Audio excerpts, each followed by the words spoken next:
অনেক যুবক ছেলেরা বর্তমানে ফ্রি ফায়ার গেমস খেলে, পাবজি খেলে, আর কি খেলে জানো? আর কি এই যে যে এত গেমস এরা খেলে মোবাইল পাইলে, আমার দেখে এত খারাপ লাগে। এরা মোবাইলে করে কি? আমি পাবজি গেমস কোনোদিন এখনো খেলি নাই, ফ্রি ফায়ারও কোনোদিন খেলি নাই। যারা এই গেমস খেলে আপনি যাই না রাখেন, এরা আধা পাগল হয়ে গেছে। আচ্ছা, এবার মুরব্বী বাবাদেরকে দেখবো কাদের আওয়াজ বেশি। নারে তাকবীর, আওয়াজের ভলিউম পাওয়ার বেশি।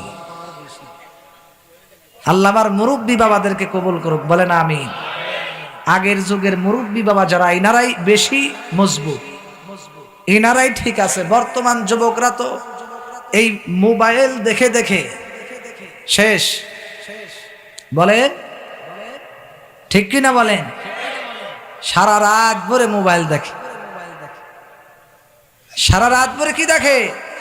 মোবাইল দেখে। এত মোবাইল দেখে রাত 3টা বাজে, তারপরে এরা ঘুমায়।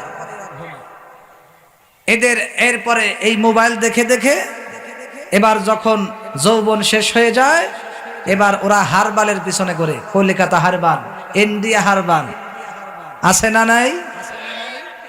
শুধু মোবাইলে ফেসবুকে এ কি মজা পাইছে আল্লাহ ভালো জানে। অনেক যুবক ছেলেরা বর্তমানে ফ্রি ফায়ার গেমস খেলে, পাবজি খেলে, আর কি খেলে জানো? আর কি এই যে যে এত গেমস এরা খেলে মোবাইল পাইলে, আমার দেখে এত খারাপ লাগে। এরা মোবাইলে করে কি? আমি পাবজি গেমস কোনোদিন এখনো খেলি নাই, ফ্রি ফায়ারও কোনোদিন খেলি নাই। যারা এই গেমস খেলে আপনি যাই না রাখেন, এরা আধা পাগল হয়ে গেছে। অনেকেই কিন্তু ফুল পাগল হয়ে গেছে, আছে না নাই? আরো আসতে বলে, খবর রাখেন না, মোবাইল তো কিনে দিচ্ছেন ছেলেরে, খবর রাখেন না, মোবাইল তো কিনে দিচ্ছেন ছেলেরে। অনেকেই পাগল হয়ে গেছে, আমি নেটেও দেখছি। যারা বর্তমানে চালায় আধা পাগল এরা হয়ে গেছে। আধা পাগল হয়েছে না?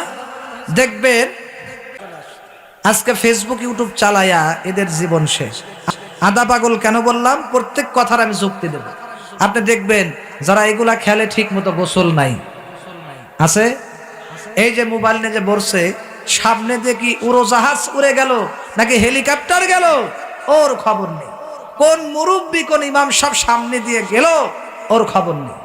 সালাম তো দূরের কথা, রাস্তাঘাটে মোবাইল চালিয়ে চালিয়ে যাচ্ছে, আছে না? বাড়িতে ঠিক মতো যায় না, মা ওর জন্য পাগল থাকে, রাত 12টা 10টার সময় বাসায় যায়, ঠিক মতো গোসল নাই, খাওয়া নাই। সেই জন্যই বললাম, যারা এই গেমসের নেশায় পড়ে গেছে এরা আধা পাগল হয়ে গেছে, আর আধা পাগল হতে বাকি, বেশি দিন সময় লাগবে না ইনশাআল্লাহ। জোরে কর, এই পথ থেকে আমাদের ফিরে আসতে হবে ইনশাআল্লাহ। বলেন, কয়েকদিন আগে একটা ছেলে দেখি এই গেমস খেলতেছে, আমি ওকে ধমক দিলাম, এই বেটা এগুলা কি? তুমি সালাম দেওয়ার খবর নাই, তুমি কি খেলো? কয় হুজুর সময় কাটাই। চিন্তা করছে সময় যায় না, তো এই জন্য হুজুর সময় কাটাচ্ছে। ফেসবুক ইউটিউব আপনি খবর নেন, আমি যে ফেসবুক তৈরি করেছে, এই দুনিয়াতে যে ফেসবুক ইন্টারনেট তৈরি করেছে, আমি এর জীবনী পড়ছি।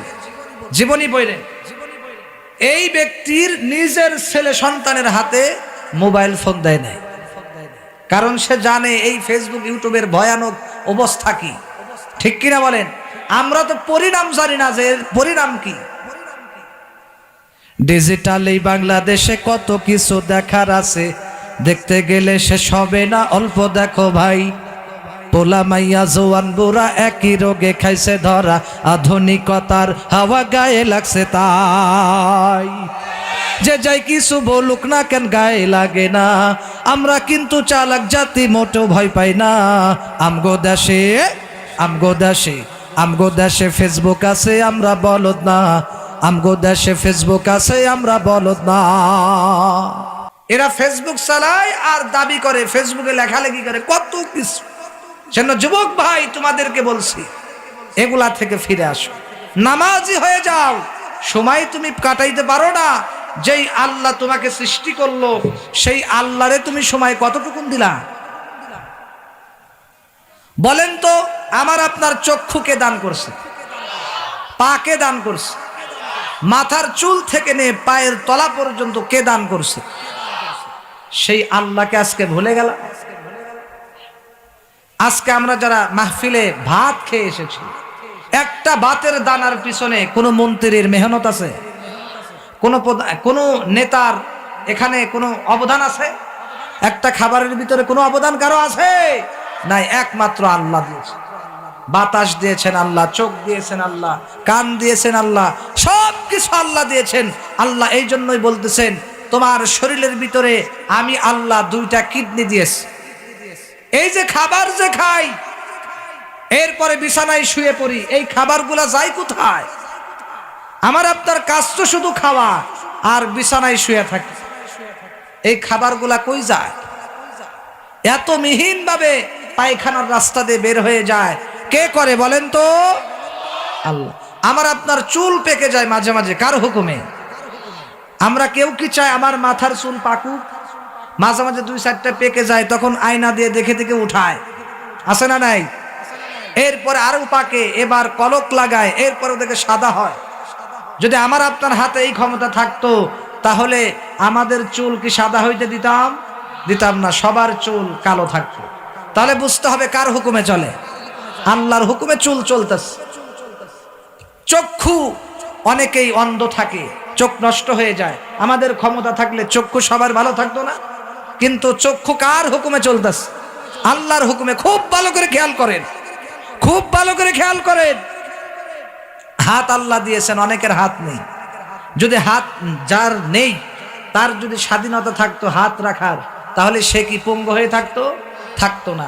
অনেক মা বোন, অনেক বৃদ্ধ বাবাজিরা বাঁকা হয়ে যায় বয়সের কারণে। আমরা কেউ কি চাই আমি আপনি বাঁকা হই না? তাহলে কার হুকুমে হয়েছে? অনেকের দাঁত পড়ে যায়, মারি দাঁত পড়ে যায়, বুড়হা হয়ে যায়, কার হুকুমে? আমরা কেউ চাই না দাঁত পড়ে যায়। তো সব কিছু আল্লাহর হুকুমে চললো।